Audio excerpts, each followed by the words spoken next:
Hey guys, AuspiciousAussie here, and welcome to episode 34 of the TEW series. Now, today's episode is going to be our first ever show in Canada. I've decided to run a show here. I mean, essentially, all of our wrestlers, or our whole roster that we've essentially used, will have popularity in Canada, essentially equal that of what they have in America. So, in theory, shows should be as good as they are normally in America. The only difference is the fact that attendance is going to be much lower due to the company's popularity being lower. We're at a 64C in Canada, whereas in America we're about a 76B-. So I think we're expecting about 6,000 for tonight's show. I think we're in Alberta. There. On the show, we got 3 pre-show matches, the first of which gets a 72B-. In a pre-show bout that had good heat and decent wrestling, Reign of Terror defeated Dazzling Dave Diamond and Elliot Thomas in 9:31, when Eddie Peak defeated Dazzling Dave Diamond by pinfall with a peak of perfection. And again, we get the negative chemistry between Killer Shark and Eddie Peak, but that's perfectly fine. We also have Eddie Peak improving in performance skills there as well. Still improving, which is crazy to see. We then go into an 81B rated pre-show match. In a pre-show bout that had good wrestling and a decent reaction from the crowd, Aaron Andrews, Jay Cord, and Mark Speed defeated Mr. Lucha 3, Ernest Youngman, and Chevy Ferreira in 9:51, when Aaron Andrews defeated Chevy Ferreira by pinfall with a standing hot shot. And we also have Jay Cord there improving in performance skills. We actually got 7,000 people, which is really good to see, actually. We then go into another 81B for the pre-show. The final pre-show match, in a superb pre-show match, Sammy Back and Joshua Taylor defeated Brent Hill and Joel Bryant in 9:58, when Joshua Taylor defeated Brent Hill by submission with a butterfly lock. And again, Sammy Back and Joshua Taylor with the excellent tag team chemistry. Alright, so we kick the TV show off with a 74B-, and we have Danny Rushmore debuting. And he says Mighty Mo is the talk of the wrestling world at the moment, and he basically issues a challenge for a match up next.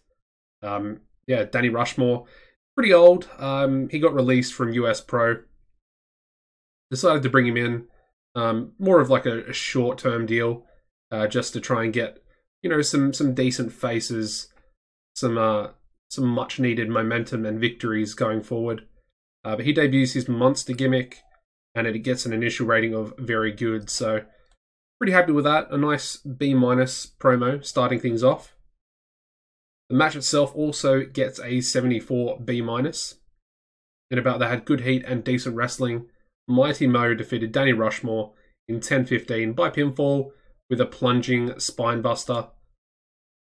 Yeah, good victory there for Mighty Mo. We then move into a 73B-. I think this is rated on overness. But yeah, Mighty Mo celebrating in the ring. Danny Rushmore gets back into the ring after the match and does indeed beat Mighty Mo down into the mat. Basically, in theory, he runs back in with a steel chair and then starts beating the ever-living crap out of Mighty Mo. Obviously, he's a bit of a monster, a bit of a tank, a bit of, a big unit. And, Mr. Rushmore, not too happy about being embarrassed by the hot Mighty Mo at the moment. We then go into a 66C+. In a decent match, the Elite defeated the Dynamite Express in 10:29, when Nate Johnson defeated Sid Collier by pinfall with an elitism. And yeah, just a bit of a throwaway tag match. Both lower mid-card tag teams. And Eddie Chandler and Nate Johnson, the Elite, obviously have great chemistry together.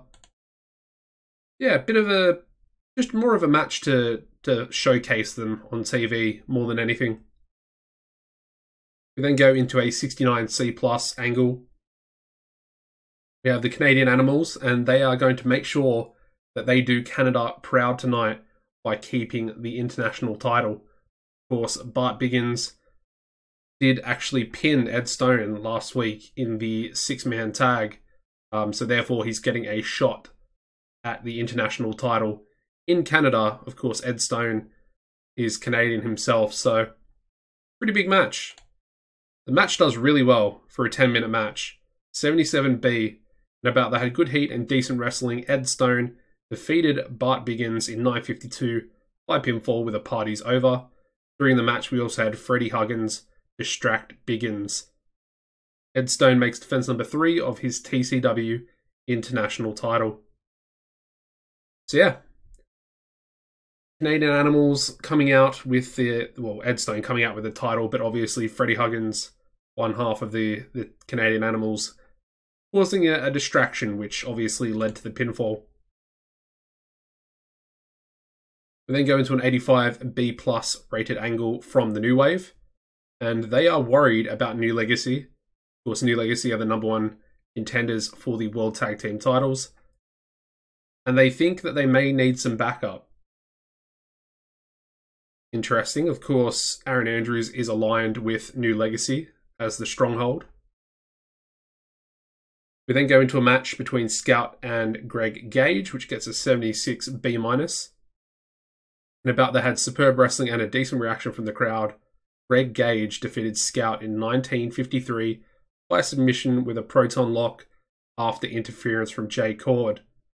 During the match, we also had Aaron Andrews run in and attack Scout. And we also have Scout improving in performance skills there. Yeah, basically, the 2 other members of the Stronghold getting involved in this match here. We then go to a promo from all 3 members, which gets a 94A, so a very solid promo. And yeah, basically Aaron Andrews says the Stronghold are coming for all the gold. Wolf and the New Wave cannot stop them. Basically, Andrews referring to Wolf Hawkins and the World Heavyweight title. And of course, the New Wave against New Legacy for the tag titles. Really good promo though from these 3. I think all were rated on entertainment. So I'm pretty happy with that. We then go into the main event, which doesn't do too well. Yeah, not great. 74B- in an exceptional match, Rocky Golden defeated Brian Vesey in 1936 by submission with the rack. During the match, we also had Killer Shark accidentally hit Vesey. Ooh, Killer Shark getting involved and essentially cost Brian Vesey the match. Obviously, he was going after Rocky Golden, probably under the guidance of Eddie Peake. Moving on to a 98 A-star. I think this is rated on overness as well, which is really good because, I mean, Killer Shark is only at a C or a C+ at the moment. But yeah, Rocky Golden is obviously celebrating his victory in the ring. And then we have Eddie Peake, Killer Shark, and Brian Vesey running in and attacking, obviously beating Rocky Golden down to the mat. Yeah, so this is setting up a pretty interesting feud between Eddie Peake and Rocky Golden. I'm thinking about making it the #1 contenders match at the pay-per-view. I think it will be the main event as well. And obviously there's going to be a bit more storyline development going forward. And the show, 73B-, not too great. It actually lost us popularity in the 11 regions of America, so that's interesting. Perfectly fine. I'm not really too worried about it. Obviously increasing popularity in Canada as well. Yeah, just a bit of a test. Obviously our first show in Canada. Just wanted to see if it was going to be fairly similar. And I mean, it's not as good as us, being in America, but it's there or thereabouts, which is perfectly fine. The TV rating getting a 7.05, which is pretty good as well. Let's have a little look here.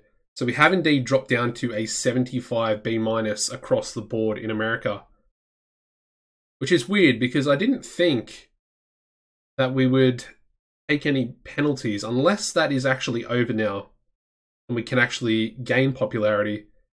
You know, but we have put on some pretty good shows recently and not gained any popularity in America, so pretty weird. Anyway, you got one more TV show, of course, before the pay-per-view, which will be Summer Showdown, as you can see there. And it is a highly regarded event, so gonna make it pretty good, and I think you'll be quite happy with the main event.